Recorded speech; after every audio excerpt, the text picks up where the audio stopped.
Welcome to the FCC 2025 Outlook. Welcome to those who are watching this event live on January 23rd. And if you're watching a recording of the event, thanks for joining us. My name is JP Gervais. I'm the Chief Economist at FCC, and so I'll have the pleasure of introducing my colleagues. But I would like to begin with a land acknowledgement. We're coming to you today from Montreal, Quebec, and I do want to acknowledge that Montreal is the traditional and unceded territory of the Mohawk and Algonquin peoples. And it is a place that has long served as a site of meeting and exchange amongst nations. Wherever we find ourselves today in Canada, we are in traditional Indigenous territories with rich traditions, stories, and histories that should be understood and honored. And it is our commitment in the spirit of reconciliation to honor Indigenous peoples as vital contributors to our society and respect the diversity and strength of all the Indigenous people across this country. So in the next 60 minutes or so, we'll have the opportunity to look back at 2024. 2024 has been a volatile year. Weather has been volatile across the country. We've seen lower commodity prices. In some sectors, revenues were up. But the bottom line is we're carrying a little bit of volatility from 2024 into 2025. But more importantly, we really want to dive into some of the most relevant trends expected for 2025. We believe that with more information, you can make better informed decisions within your business. And that's really the focus of today. Think of 2025 and highlight some of the most important trends to be thinking about. Now, obviously, we are dealing with quite an uncertain environment, certainly with the election of President Trump for a second term, with the threat of tariffs on Canadian exports. That kind of adds an entirely other layer of complexity and uncertainty. And we're going to be talking a lot about tariffs for sure, but there are also many other trends to think about. So we'll start off with a broad overview of the Canadian economy, and we're going to dive into some very specific sectors of the agri-food supply chain. So I'm going to turn over to my colleague, Christian Rangasamy. Christian is the principal economist and manager in the economics department at FCC. Welcome, Christian. Good afternoon, JP. All right, so I'm going to put you on the spot right away and say, if you have to pick one thing, that's maybe kind of an obvious answer, but let's just pick one thing and say, hey, what's the most important thing to monitor for the Canadian economy in 2025? Thank you for the question, JP. Well, there are several factors that are going to influence the Canadian economy in 2025, but since you asked me to pick one, I'll have to say trade, just because of what's going on in the United States. We know that Mr. Trump, with the return of Mr. Trump, there are tariffs that are being threatened to be imposed on Canada. And that will certainly, if he does what he's saying he's going to do, that's certainly going to hurt exports and therefore Canadian GDP growth. We'll get back to this in a minute, but one thing that must be noted is that this is happening at a time when the Canadian economy is already vulnerable, right? So we know that Canada's economic potential is being severely restrained by the significant drop in the population growth in Canada because of restrictions to immigration. How much of a restraint that is? Well, the Bank of Canada actually gives us some clues. As you can tell in the chart that's going to come on the screen, potential GDP growth that is estimated by the Bank of Canada is around 1.7%. How do they come to that 1.7% estimate for 2025? They just take population growth, which is basically working population growth, and they add productivity growth to that, and you get 1.7%. And as you can tell from the screen, it's actually a sharp decline from last year, which was around 2.6%. So you could look at potential GDP growth as a speed limit of the Canadian economy, and it's been diminished quite a bit. And what's interesting about this chart is that the Bank of Canada is actually thinking, it's actually estimating that productivity growth is going to increase, right? So negative over the last 2 years for productivity growth. Now they think it's going to be positive. We have some issues with this. We're, let's say, we're a bit skeptical about productivity growth bouncing back quite a bit, just because of not just what happened over the last couple of years, but because of what happened over the last 20 years, right? So basically what we've seen here is as you can tell, the next chart here, investment hasn't kept up in Canada, so much so that the investment share of the economy has declined, right? So, and that's a reason why productivity growth has been lagging in Canada and also relative to the US, right? So the US has gone the other way, as you can tell in the chart. So lower speed limit for Canada, and therefore, lower potential for growth in Canada. So that's not great news.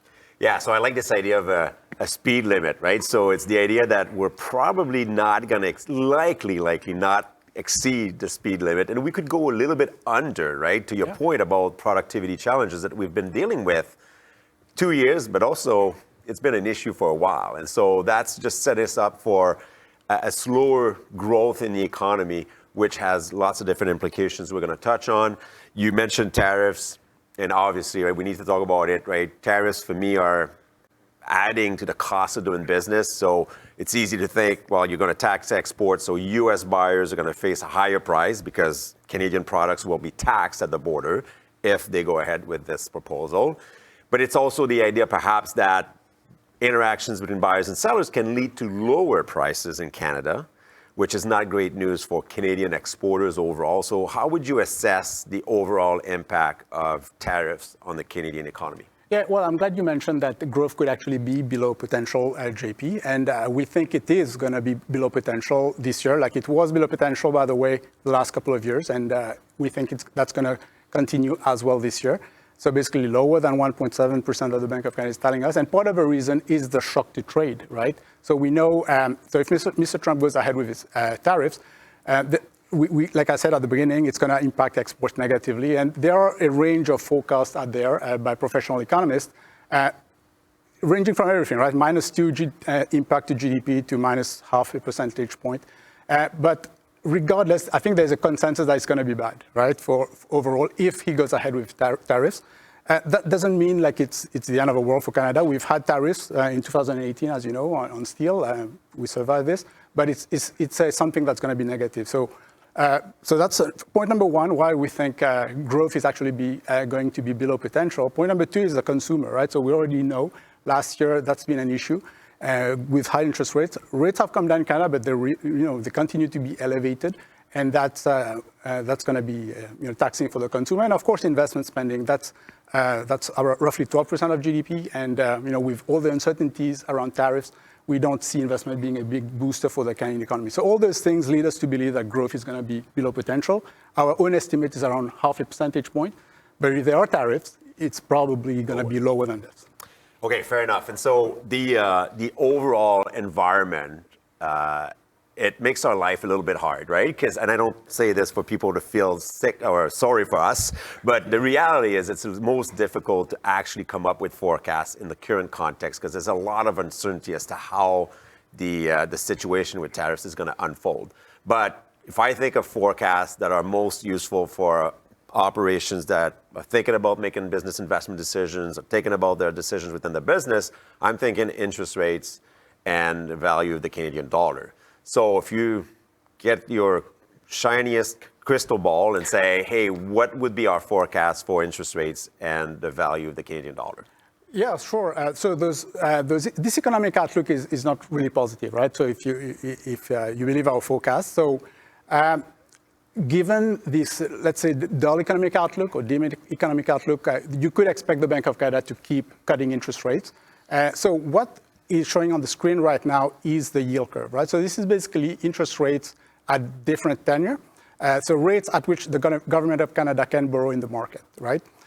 So if you look at the orange line, that was where the yield curve was back in last month, in December 2024. The blue line is our forecast for where the yield curve is going to be at the end of the year, right?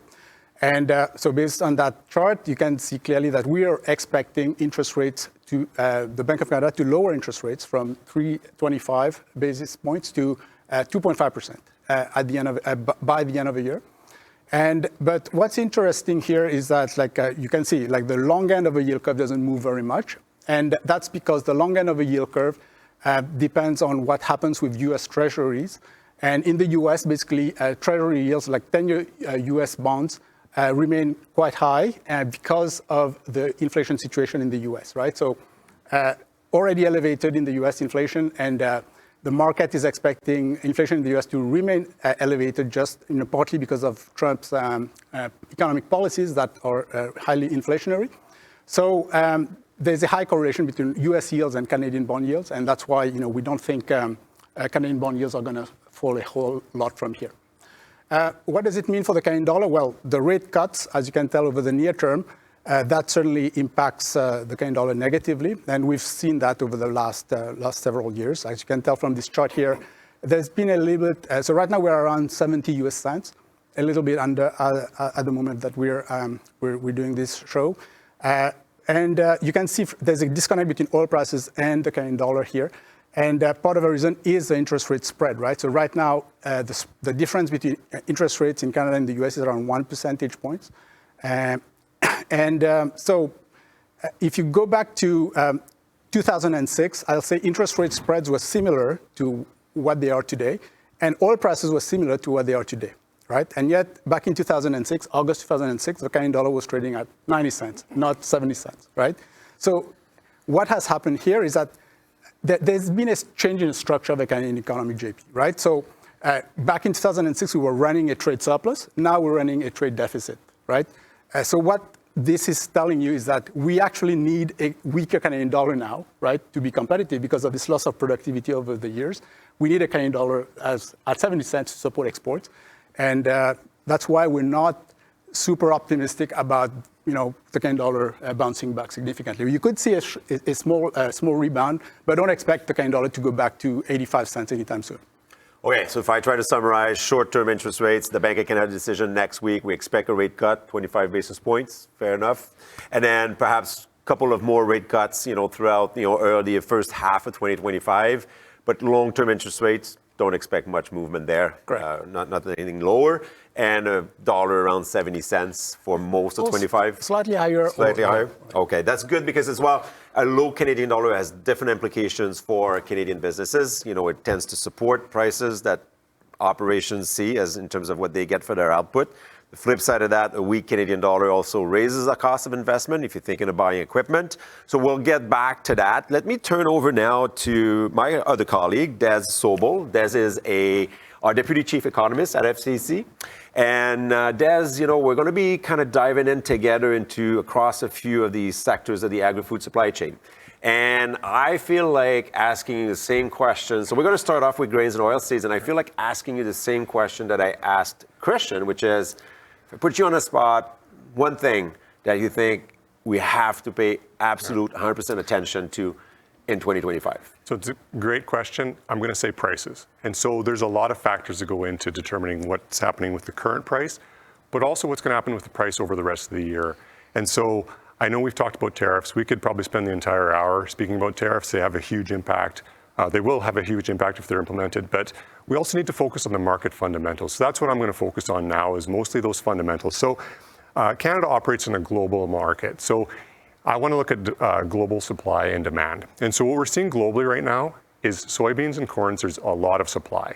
And so we're coming into the year, a lot of supply of these crops. And as Christian mentioned about the Canadian economy slowing down, we're also seeing that slow down in the global economy. So that slowing down of a global economy is going to reduce demand. So all of that's going to continue to weigh on commodity prices this year. The one thing within Canada that we really want to look at as well is canola. And so China has launched an anti-dumping probe against Canadian canola. So, it hasn't been implemented yet. We'll see how that unfolds this year. So as we head into this growing season, last year we didn't have a great year for canola. It wasn't a great growing season. We had good precipitation early in the year, but the summer was really dry. So production came in lower than expected, and it was about 7% lower year over year.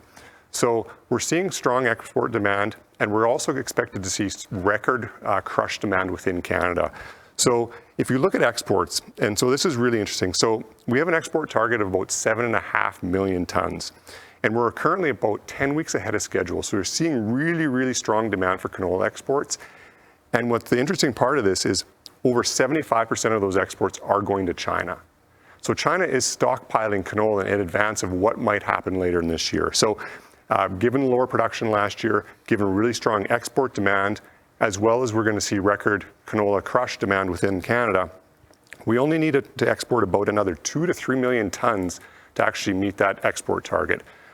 The one thing we're looking at, so with that tight supply, as you can see on the screen now, we're looking at the stocks to use ratio for canola. So there's a lot happening in this figure, but what you really want to look at is a lower number means a tighter supply. So with a tighter supply, you would translate that into a stronger price.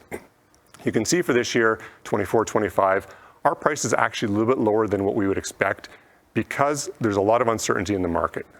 So, what's happening with China, if they restrict imports from Canadian canola, that's being priced in. So we're actually seeing a canola price that's a little below what our expectations would be. Yeah, I'm glad you bring up the topic of stocks to use ratio, because I'm often asked, like, so how do you form your expectations about prices in the next year and so forth? And really that's the information that we mostly use, right? Because the stocks to use ratio kind of summarizes all of the information about the balance between supply and demand, because that's the projected year-end stocks relative to everything that's going to be used throughout the year. So that's for us is one of the critical drivers of our price forecast. And I'm going to say that today we're not going to necessarily bring you a lot of those numbers in terms of forecasts, but we're mostly going to give you the trends. And the forecasts, the specific price forecasts, are going to be made available on our website throughout the rest of this month, as well as the month of February. We're going to be releasing week to week, the outlook of different sectors, and that will include a lot of the different information with regards to price forecasts and price projections. And that's all going to be available on the website at fcc.ca/economics. So just turning our attention now to two different other commodities here, corn and soybeans. Let's just try to think again as supply trends, demand trends. Yeah. So I talked about global supply and demand right now, for corn and soybeans. But what we want to watch for the remainder of this year is really weather. And so we look at Argentina, we look at Brazil.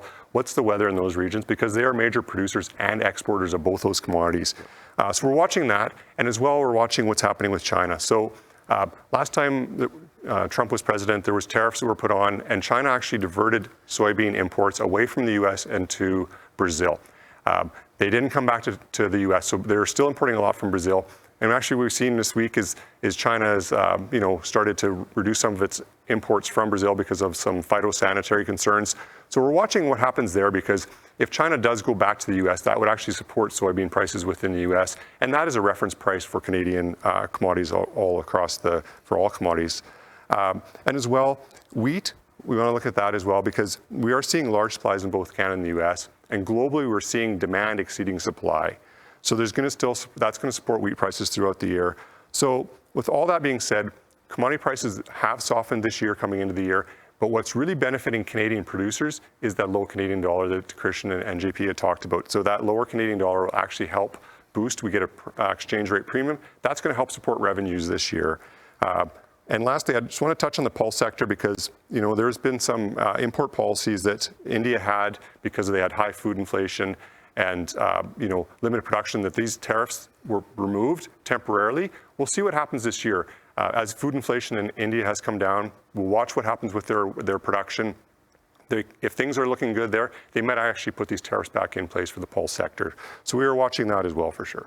Yeah, just quickly, we're going to go back to corn and soybeans. If you look at the ratio of soy prices to corn prices, we're currently around 2.2, and then the average historically, or last 5 years for sure, has been around 2.5, which basically kind of sends a signal that the markets are expecting, or send the signal of more acres, right, of corn, right, because that ratio of soy to corn is lower than the average. So the markets are really, because lowest of the last 5 years. So markets are really expecting, or kind of sending the signal that we need a bit more corn. And we've seen the review of the USDA yields as well a couple of weeks ago, right? We're kind of a bit of a surprise. Anyway, I think the extent of the revision was a little bit of a surprise. Lower yields for this past year, which kind of supporting corn and soy prices now. And you mentioned the exchange rate, obviously a big deal when you think of the loonie, right? It kind of provides a little bit of a boost in our ability to export, or competitive in export markets. We can also think about inputs, because I do think that the loonie has an impact on inputs. So what can we say about inputs? Yeah, so we've talked about the revenue side, prices, revenue. Definitely inputs are an area that producers want to focus in. If I think about fertilizer, so fertilizer is one of the main inputs, and overall fertilizer prices are trending lower, except for phosphate. And so there's a global shortage right now of phosphate, so that's still supporting the phosphate price. But for fertilizer overall, nitrogen and potash, we're seeing those prices ease this year, which should help profitability. And the one thing I want to highlight, and it's shown on the screen here, is when you look at fertilizer affordability, and this is an index, and what this is designed to show is the cost of fertilizer relative to the price of the crop. And so looking at this, a lower ratio is better. So we're actually seeing that trend lower. So that means that fertilizer is becoming more affordable, and which is good news. That's going to support profitability. So throughout this year, we'll keep watching this, seeing how the weather unfolds. But at the end of the day, if you look at the revenue side and the expense side, you'll see on the screen coming up now in a couple seconds our margin estimates. So we do have margin estimates for Eastern West, so a canola wheat rotation and a corn soybean rotation. And what you can see here is that into this crop here, we're looking at things improving. And so, in the West last year, things weren't great. There were some losses there. In the East, things are still doing really well. Good returns, not near the 5-year average, approaching it, but not there yet. But keep in mind, the 5-year average does include some really, really strong commodity prices that help support the sector and really rebuild those balance sheets. Yeah, and I always find it interesting when I look at our margins that you see up on the screen that it's really about the trend, because a lot of people could actually focus on the numbers and the fine, but I mean, those numbers are based on some assumptions that you would say are specific to a certain size of business. There are before land costs as well, so you have to add that cost if you're renting land and so forth. But the bottom line, it gives you an idea of the trend. And to your point, Des, I mean, it's been because of weather as well, it's been a little bit tight, certainly in the prairies, and I think a little bit better out in central Canada and eastern Canada. But overall, I think we're expecting a little bit of a rebound. Yep. Prices are moving in the right direction now, so we'll see what that looks like. Okay, sure. Talking about weather, I did say it was a big deal, so let's talk about the cattle sector, because weather has been quite a bit of a negative for the cattle sector over the last few years. Yep. And so what could we expect overall in the cattle sector for 25? As an economist, one of the things I love to do is look back and see how accurate we were in our forecasts. So I actually reflected back last year on our outlook, and the message there was record high cattle prices were going to last through 25 and likely into 2026. And you know what? The story is very similar today. Thanks for pointing out we were right. Yeah, I have to do that. So, and so we're still seeing those strong fundamentals in the cattle market. So as you can see on the screen here, one of the reasons why is we're seeing those inventory levels come down, even despite strong prices. So our forecast is that prices overall, so this is an average of fed and feeder prices, are going to still continue to trend higher this year. And despite that, we're still seeing inventory levels low. This is a 30-year low of the cattle inventory in Canada, and it's for heifers an all-time low. So we're not seeing those heifers being retained to rebuild the herds. So this is something we were mindful of, and this is supporting prices. The other thing that it's not shown here, but over that same time frame, the number of farms has actually decreased as well. So we've seen a significant increase in the number of cattle farms. So whether these farms exited the industry and producers retired, or did they switch production practices? So maybe they went to switch to crops. So the story there is it may not be that easy to actually rebuild the herd given the number of farms and the assets they have or the land base. So we're watching that. Absolutely, and I think of expansion, and I think part of the issue, if I'm not mistaken, is that with strong profitability, high returns makes it expensive as well from an option cost, so to speak, to actually build the herd back, right? Yeah. And so what can we expect? Like any signs that we're looking at a rebuild anytime soon, or? Yeah, so the one thing I want to point out, so if we just go back to one chart on the slaughter ratio. So you'll see on the screen shortly that the number of cows and heifers that are sent to slaughter is still really high. And so that's an indication that the herd is not being rebuilt. They're not retaining those heifers. If you look at this figure, one thing to really point out is the magic number is about 47%. So if the slaughter ratio is higher than that, it means there's likely not the animals being retained to rebuild the herd. And so we've been above that for a number of years. So kind of watch that 47% is that magic number. If we get below that, we could see maybe rebuilding, but at least the cattle herd would stay stable. So your question about rebuilding, it's going to take multiple years. It's not going to be a quick process. We need good weather. You mentioned the weather. We need the strong, good pasture conditions and feed availability.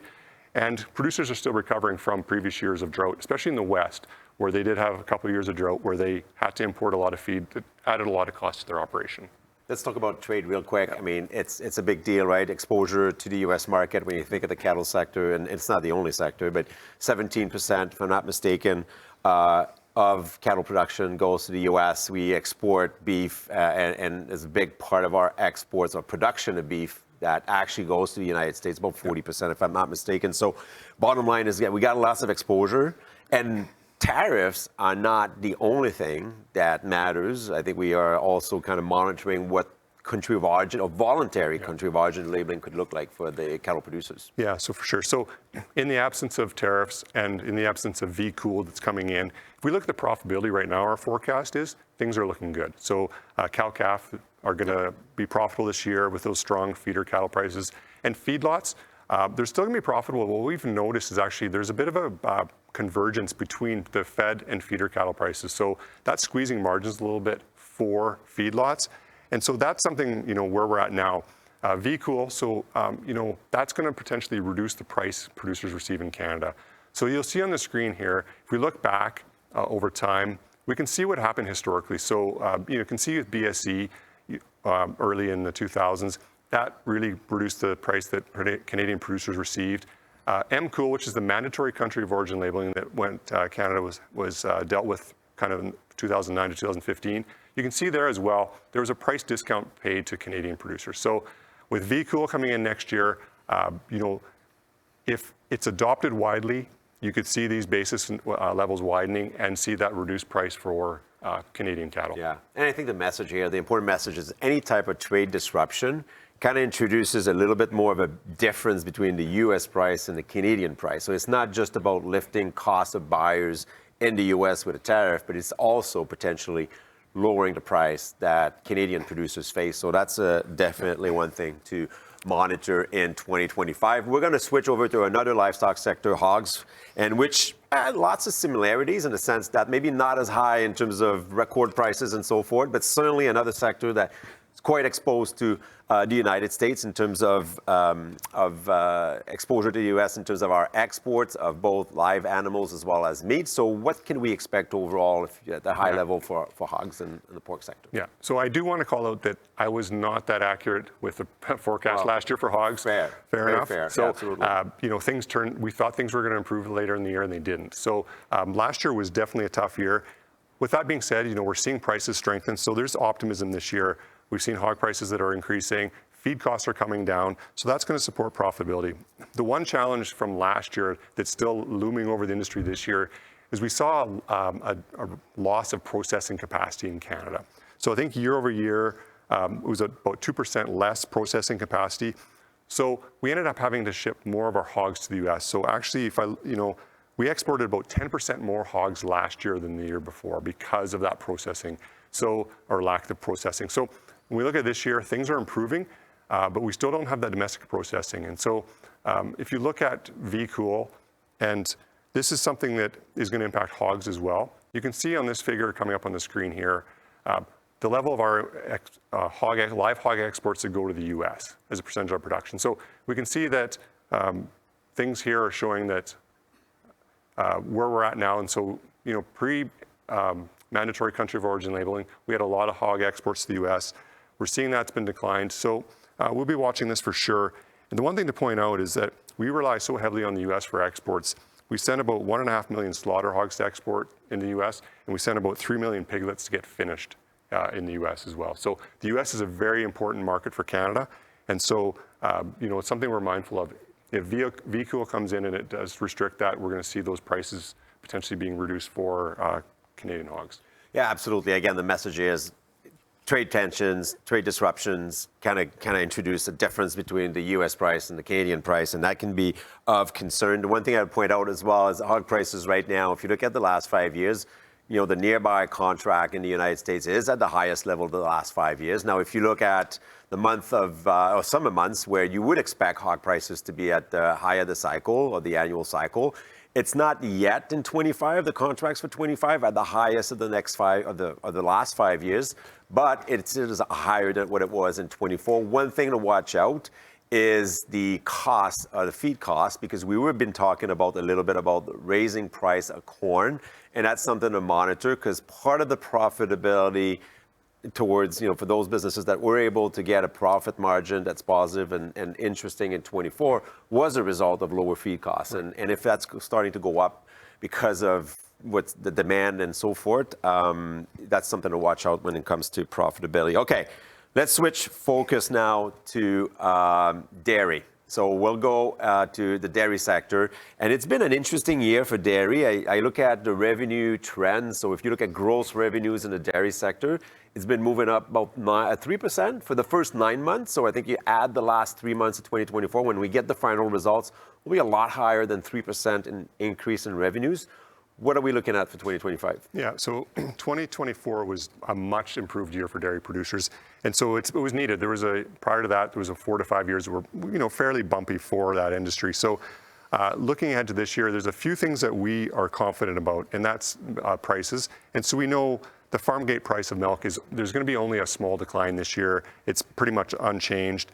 So we're seeing that, but also from the cost of production side, we're seeing those feed costs come down like you'd mentioned. So that's supporting profitability this year as well. And you know what, demand. So population growth has been something that's really been driving a lot of demand.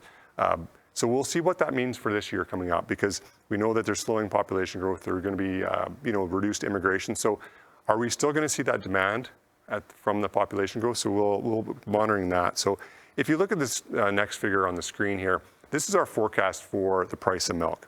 And so I want to highlight, though, that not all of the price of milk in Canada is set within the supply managed system. I think it's about 15% of the blended price comes from the US market. So there's a couple classes of milk that are priced out of the US.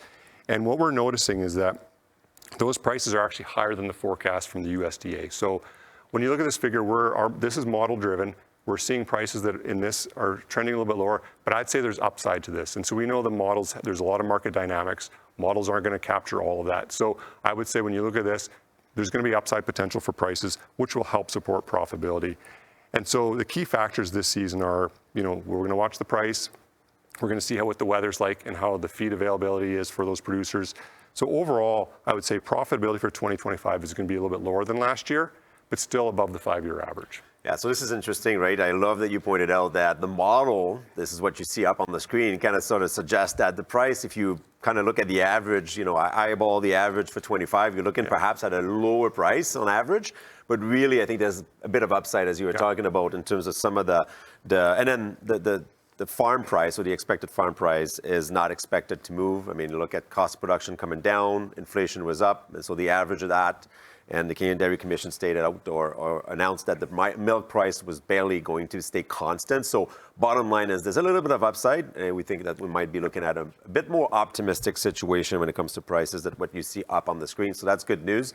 Let's talk about other good news, I think, because if you look at, you mentioned population growth. So we've had quite a bit of population growth. By the end of 2024, population growth was around a little less than 3% in Canada. Yet it caught my attention that when you look at the volume of dairy product sales, it went up 7%. So, population growth up 3%, overall volume up 7%. So that difference on a per capita basis, it really means that demand went up. So something to say here? Yeah, and it was unexpected, honestly. So that's a good sign, because with slowing population growth, if we still see that per capita consumption remaining the same or increasing, that's going to help support profitability as well. So those margins, I said, would be a little bit lower than last year. We could actually see that improve, and we're already seeing some announcements of incentive days. So I think there is strong demand, which is great for the industry. Yeah, incentive days recently announces with regards to quota as well, growing in the western part of the country. So all good news as well on that front. So let's talk about the broiler sector. So again, I think, if I think of the broiler sector, and I want to emphasize what really is relevant to monitor, I would say that demand perhaps is something that we should keep an eye on. Again, this idea of population growth, competitiveness of the protein, for chicken protein, for example. Yeah, so exactly. So population growth has supported consumption of poultry, of chicken. And so the one thing to keep in mind is that animal protein in general has gone up quite a bit over the last number of years, the last 3 years. The chart you'll see on the screen right away highlights this. So not surprising, beef is almost 25%. And so if you think back to the cattle section about those record prices and then prices continuing to increase this year, don't expect beef prices to come down. So chicken is actually price competitive compared to beef, even though it's increased, it's been less. So that's creating strong demand. And we know there's still strong demand for chicken. And so that strong demand for chicken, little bit of a price advantage as far as not going up as much, and population growth is starting to support that. So what does this all mean? It's actually a good news story because earlier last year, there was record high poultry stocks, chicken stocks. So this figure you'll see on the screen highlights this. There was a stockpile. So that increase in demand has really, really helped bring those stocks down. So now we're seeing them, they're back within what we call an average range. And so that's a good news story. And we don't know about the per capita consumption. So with that population growth, if it's slowing, that'll be something to watch. So are we going to still see strong consumption of poultry this year? It's to be seen. But if you look at it, and profitability should still be strong. And we know the consumer's price sensitive. So Christian talked about it already. The consumers are financially strapped. So we were watching that because prices have still gone up quite significantly over the last 3 years. So that could constrain consumers and what they spend their money on. So. Yeah, I love that you pointed out prices, because when you think of the food sector, and we always say that we are pretty fortunate to be in the agri-food industry because we're kind of immune in some sense to economic conditions. But the bottom line is that when consumers are stressed, or their budget is stressed out or stressed, and then prices move up the way that they did, they make different choices, right? So they're not insensitive to prices, which leads to sometimes different consumption decisions that can have an impact on anywhere from producers to food processors to retailers. And so I think this is something to keep in mind for sure as we're going into 25. Yeah, and the last thing to highlight is avian flu. So it made a resurgence late in 2024.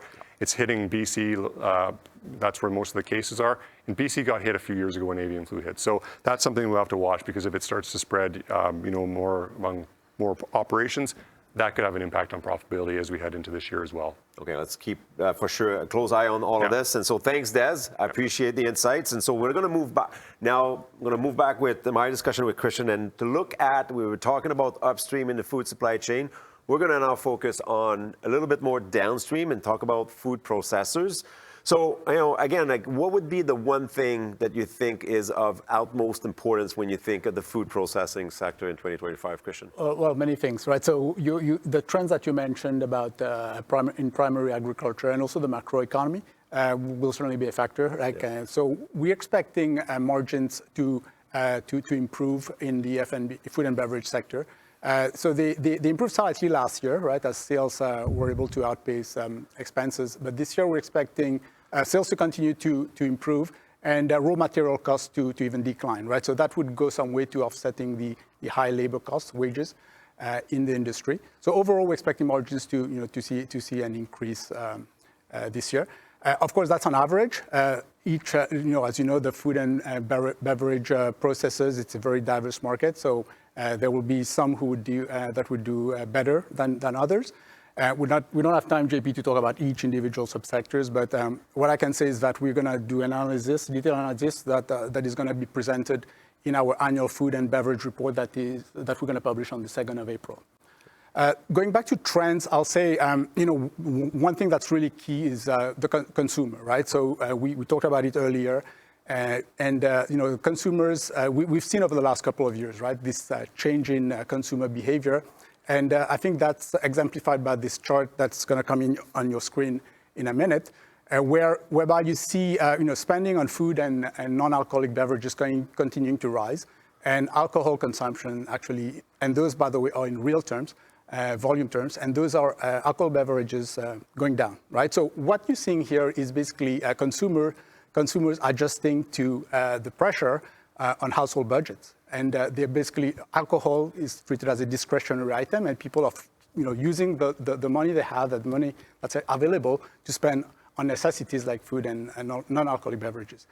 So that's a trend that's been, as you can tell, like over the last few years, and we think that trend is going to continue, especially because we know that interest rates are coming down, but they remain elevated, right? So next chart is going to show you how this is impacting consumers. So roughly 15% of disposable incomes are now going towards debt servicing in Canada. And we know, and even though the Bank of Canada is cutting rates, but the rates are still going to be impacting Canadians. We know that there's more than 1 million mortgages, fixed rate mortgages that are going to be come up for renewal this year. And according to the CMHC, those mortgages are going to be renewed at a higher rate than they were when they were originated 5 years ago, right? So this is an immediate tax on the consumer, like a significant increase in the amount of mortgage payments that consumers are going to be facing, which means less money to spend on everything else, right? So that's something that processors will have to deal with.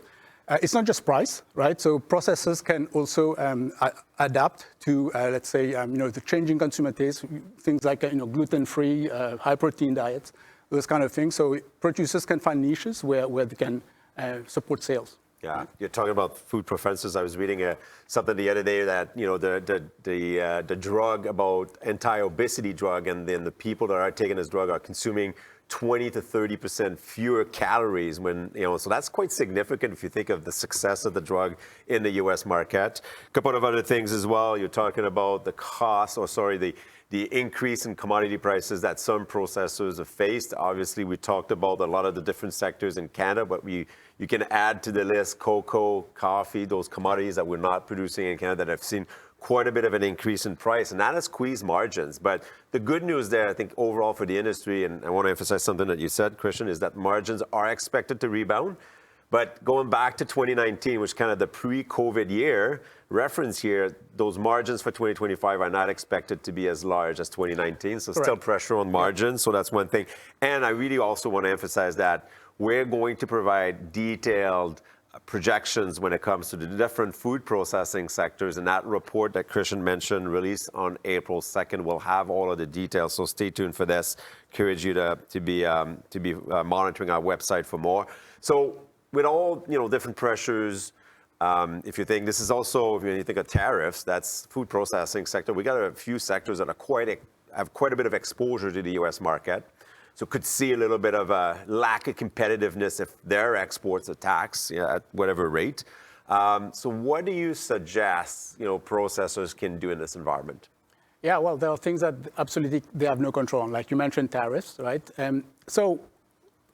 In this uncertain environment, it pays to be adaptable, right? So I think one example is that you showed that you saw that chart on alcoholic beverages spending, which was declining. So some alcohol beverage producers have been shifting production, using the same production line to shift production to non-alcoholic beverages, and that has paid off for them, right? So this is an example of being adaptable. But I'll say more broadly, the best defense is offense, right? So in this case, would be try to boost productivity, right? Like with investment, that would help. And we've seen food manufacturing has been better than, I'll say, on average, than the manufacturing sector on average at improving productivity. But we've seen a drop off in recent years, so there is room for improvement on that score. That's interesting, and it would tie it back to how we started the presentation. When you think of productivity and the challenges that we have in this country, and I think sometimes I like to point out sometimes it can be like a boardroom type of concept, productivity. But when you start unpacking it, you kind of, all right, what are the efficiencies I can gain in my business? So cost savings. Is there any possibility for me to grow? You're talking about different supply chain, different products, different markets, segments of the markets.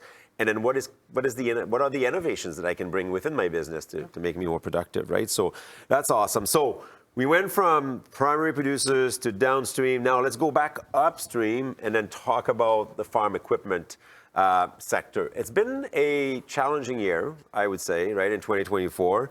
And not a surprise, really. Producers have seen quite a bit of pressure on their income. Interest rates were high. What should we expect for 2025 when it comes to the farm equipment market? Yeah, well, no surprise, right? Like it was hard last year. Equipment prices very, very high, especially they're in US dollars, right? So and also interest rates in Canada, like being elevated. Plus, we also have found cash receipts that weren't great last year, right? So all the ingredients for why sales were weak. And so this year we're expecting a slight improvement. Actually, this chart will actually tell the story why sales were weak last year and why we think it's going to be better this year, right? Slightly better. So last year, equipment cost as a share of revenue was the highest in a decade, right? So no real surprise why sales were weak. we're expecting a slight improvement in that ratio this year, but not a whole lot, right? So sales basically are still going to be challenged, especially, like I said, prices are going to stay elevated because they're quoted in US dollars, right? And our own forecast is for the Canadian dollar not to not appreciate significantly, right? So they're still very expensive, rates are still elevated, and we are expecting from cash receipts to recover a little bit, but again, so high equipment prices, that's going to be a deterrent on demand. What that means is that we might see a shift towards used equipment market where their prices are expected to decline a bit because there's still high inventory levels. So you could see a shift in terms of spending. Absolutely. Right. So if I try to summarize, pressures on revenues, and we're bringing these pressures into 2025. We see a little bit of improvement. I think we've discussed some of that. Interest rates coming down, but long-term interest rates are not going to move down much from where they are now.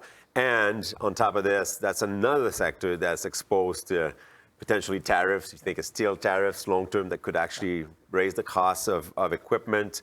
And the dollar. Dollar is a big deal, right? It increases the cost of equipment. So let's talk about farmland values. I think I would argue this is potentially the topic that generates the most interest, certainly by the number of clicks on the website and so forth. I want to say right off the bat that we are going to have our full report on farmland values being released on March 18, and there will be as well. So this is going to look back at 2024. We already have published our mid-year estimates for 2024, but this is going to really summarize the entire year when it comes to the farmland market for 2024. And we will as well put forward some projections for 2025. So once we have the data all ready to go, March 18 is when we're going to release the report, and then it will as well around that date and it will have a similar event as well to explain a little bit of the report, make some projections. But Christian, I mean, if I were to ask you, what do you expect when you think of farmland? We don't need any chart, but just from a perspective of what we've seen so far in 2024 and thinking of 25, what would you expect for the farmland market? Well, probably up, right? So farmland values continue appreciating. This has been a trend, not just over the last couple of years, but many, many years. Farmland values have more than doubled over the last 10 years. And it's really easy to explain. Demand outstrips supply, right? And you can look at even last year when farm cash receipts fell, and yet farmland values continued to rise, right? And part of that is because balance sheets, like farms, still have strong balance sheets, and they were able to weather the decline in farm cash receipts. And that's going to be a trend that I think is going to continue, so up. And we have a farmland affordability index, which is showing like it's the worst, right? Affordability is the worst since 1983. And the bad news is that our index is showing that things continue to deteriorate over the near term, right, at least. So not really good news if you're a young farmer trying to enter the market. Yeah, absolutely. A high cost of purchasing farmland make it really difficult to actually expand, and it's really expensive based on this affordability ratio that you were talking about, and then supply is really, really tight, and I think that explains for the most part sort of the trends in farmland values. But we'll have a chance to revisit that topic later in the year. So that's the end of the presentation. So I'd just like to offer a few concluding remarks. We acknowledge that there's a lot of uncertainty right now, and I've often asked, what should I do in this current context? And the one thing I'd say, and it's something that we alluded to as well during the presentation, is let's focus on what we control. What are the things that we can control? Well, the efficiency gains within the business. Right? It's really difficult sometimes to find a large gain in efficiencies that will result in large cost savings, because we've done a lot of productivity gains over the last many years. But the bottom line is that if we can find a few percentage points in terms of lower costs, or if we can find some gains in terms of marketing prices and marketing revenues that I can get by looking at some of the relationships I have with my buyers and so forth, those small gains can add up, have a multiplicative effect on profitability within the business. So I think that's one of the things that we can control. Let's take a second look. Let's make sure that we partner with the right partners to actually help us find those efficiencies within the business. And the second thing would be, I think risk management right now is paramount to success in 2024. We have so much uncertainty in the markets that we have to be thinking about our marketing risk. So what are the contracts that I have in place? What are the options if things don't go the way that I was hoping to go?